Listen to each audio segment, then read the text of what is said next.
Biz azadıq, biz müstəqilik, biz sərbəstlik.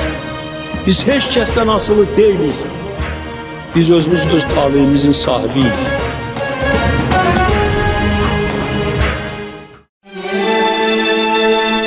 Hər bir xalq üçün dövlət müstəqilliyini qazanmaq asan başa gəlmir. Azərbaycan da bu yolda çətin sınaqlardan, aramsız mübarizələrdən keçib. Şərqin ilk demokratik respublikası olan Azərbaycan Xalq Cümhuriyyəti olduqca mürəkkəb bir tarixi dövrdə yaranıb. Belə ki, 1917-ci il Rusiyada baş vermiş fevral inqilabından sonra çarizmin məzlum vəziyyətə saldığı xalqların milli hərəkatı başladı. 1918-ci il mayın 27-sində Azərbaycanın istiqlaliyyətini elan etmək və ilk hökuməti yaratmaq üçün Zaqafqaziya Seyminin 44 nəfər müsəlman nümayəndəsi Tiflisdə toplanaraq idarə etməni öz üzərinə götürdü. Azərbaycanın Milli Şurası elan olundu. Bir gün sonra, mayın 28-də isə Milli Şura İstiqlal Bəyannaməsini qəbul edərək Azərbaycanın müstəqilliyini rəsmi olaraq bəyan etdi. Beləliklə, əsrlər boyu müstəqillik arzusuyla yaşayan xalqımız nəhayət ki 20-ci əsrdə öz müstəqil dövlətinə sahib oldu. Tiflisdə istiqlalını elan edən Azərbaycan hökuməti iyunun 16-sında fəaliyyətini Gəncədə davam etdirir. 1918-ci ilin sentyabrında Qafqaz İslam Ordusunun rəhbərliyi ilə Bakı daşnaq Rus qüvvələrdən təmizləndikdən sonra isə milli hökumət Gəncədən Bakıya köçür. Qısa müddət ərzində böyük nailiyyətlər və qalibiyyətlər əldə edən Azərbaycan Xalq Cümhuriyyəti müstəqilliyimizi qoruyub saxlamaq üçün ciddi tədbirlər gördü. İlk dəfə qadınlara seçmək və seçilmək hüququ verən Cümhuriyyəti rəsmi surəti ilk olaraq Osmanlı dövləti tanıdı. İlk dövlətlərarası müqavilə də məhz Osmanlı Türkiyəsi ilə imzalandı. Dünyanın bir çox ölkələri ilə səfirlik və nümayəndəliklər səviyyəsində diplomatik münasibətlər quruldu, iki tərəfli və çox tərəfli müqavilələr, sazişlər bağlandı. Azərbaycan Xalq Cümhuriyyəti Paris Sülh Konfransı tərəfindən də de facto tanındı. Bəli, yeni qurulan Azərbaycan Xalq Cümhuriyyəti öz üzərinə götürdüyü çətin tarixi vəzifəni şərəflə yerinə yetirdi. Azərbaycanın ilk parlamenti və hökuməti, dövlət aparatı təşkil edildi.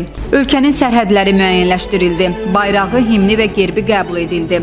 Ordu quruculuğu sahəsində ciddi tədbirlər həyata keçirildi. İrqi, milli, dini, sinfi bərabərsizlik ortadan qaldırıldı.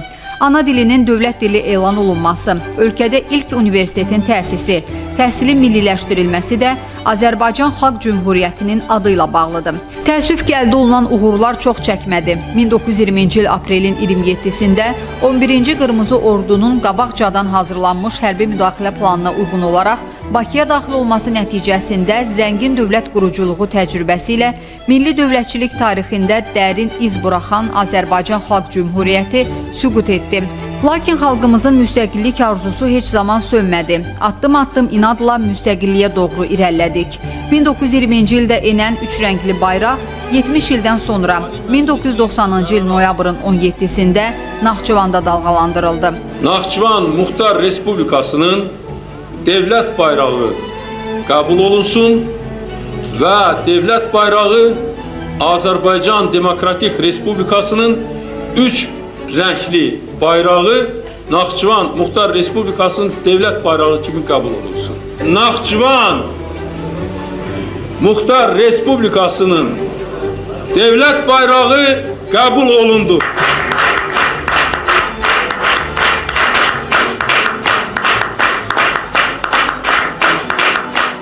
Ulu Öndər Heydər Əliyevin gərgin fəaliyyəti və səyləri sayəsində 1991-ci ilin yazında Sovet İttifaqının saxlanmasına dair Naxçıvanda referendumun keçirilməsinin də qarşısı alındı.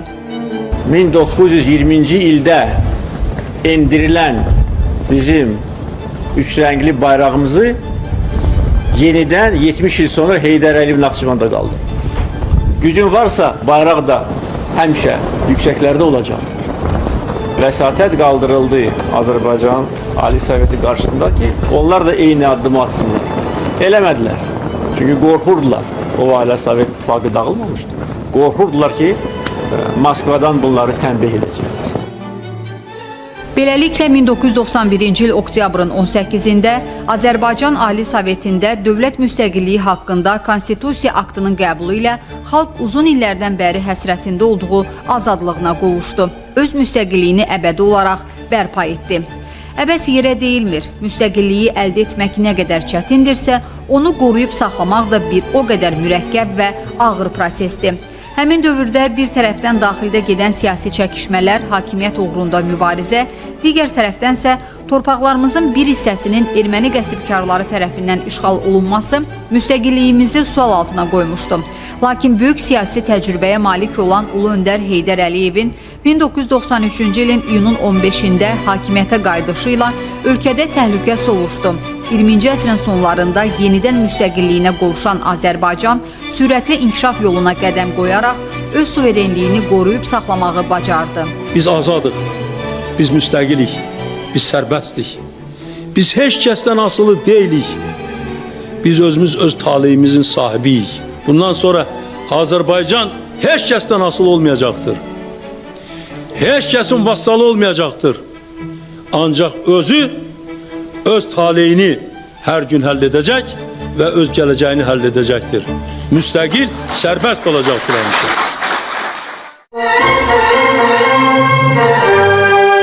Qürurverici haldır ki, müstəqillik gününü torpaqları işğaldan azad olunan xalq kimi daha böyük fəxrlə qeyd edirik. Həm də şərəf hissi ilə söyləyirik ki, ərazi bütövlüyünü bərpa edən müasir Azərbaycan 1918-ci ildə qurulan Azərbaycan Xalq Cümhuriyyətinin tam hüquqlu varisidir.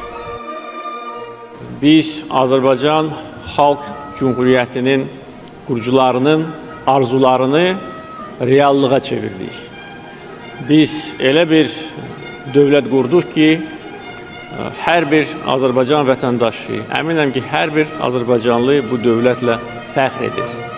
Mən tam əminəm ki, əgər Azərbaycan Xalq Cümhuriyyətinin qurucuları bugünkü Azərbaycanı görə bilsəydilər, onlar da ölkəmizlə fəxr edəcəklər.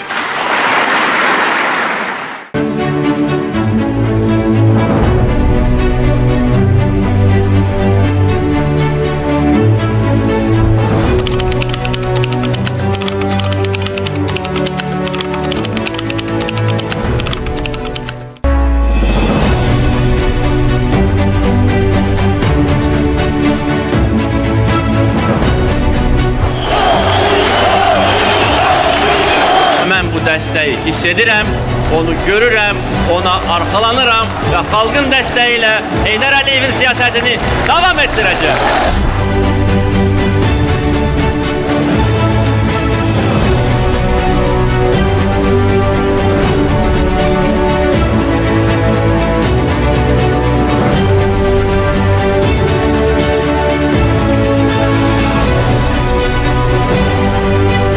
Dövlətin müstəqilliyini və ərazi bütövlüyünü qoruyacağıma, xalqa ləyaqətlə xidmət edəcəyimə and içirəm. Mən Azərbaycanın xoşbəxt gələcəyinə inanıram. Mən əminəm ki, ölkəmiz inkişaf edəcək, daha da güclənəcək. Azərbaycan müasir dövlətə çevriləcək.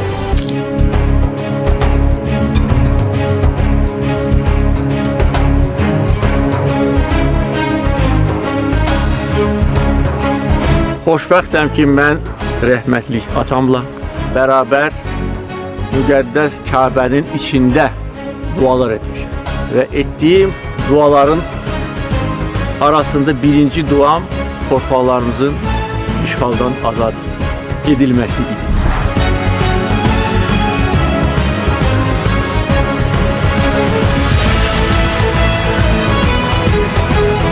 Xoşbəxt adamam ki, ata vəsiyyətini yerinə yetirir və şəhərlərimizin, Ulu Öndərin ruhu şaddır budur.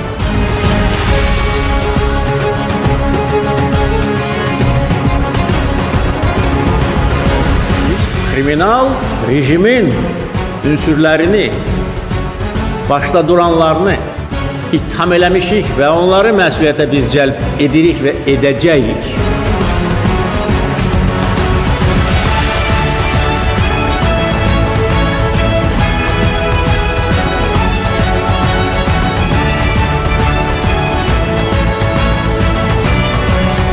Mən o vaxt demişdim ki, nəyi necə, nə vaxt etmək lazımdır, onu mən bilirəm. Və bir daha mən bəyan edirəm ki, bütün verilmiş vədləri mən yerinə yetirirəm, bütün verilmiş vədlərə sadiqəm.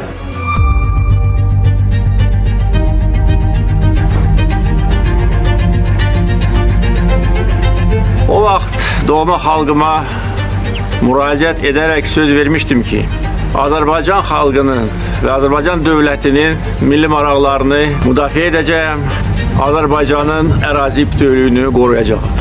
Şadam ki, son 20 il ərzində bütün verdiyim vədlər, bütün qarşıma qoyduğum vəzifələr icra edildi.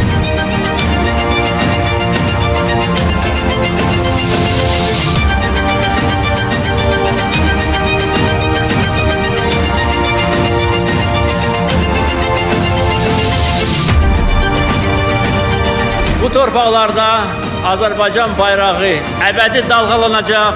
Biz Azərbaycanlılar burada əbədi yaşayacağıq. Bugün bütün bizim arzularımız Çin olub. Bu doğrudan da böyük xoşbəxtlikdir hər birimiz üçün. Bizim ölkəmiz üçün yeni dövr başlayır. Biz böyük və qürurlu xalq kimi bundan sonra yaşayacağıq. Beynəlxalq müstəvidə öz sözümüzü demişik, bölgədə öz sözümüzü demişik, istədiyimizə nail olmuşuq. Gələcəkdə biz bu yolla gedəcəyik, müstəqil siyasət aparacağıq, xalqın iradəsi əsasında irəliyə gedəcəyik. Və əminəm ki, bundan sonra bizim xalqımızı təhlükəsiz və xoşbəxt həyat gözləyir.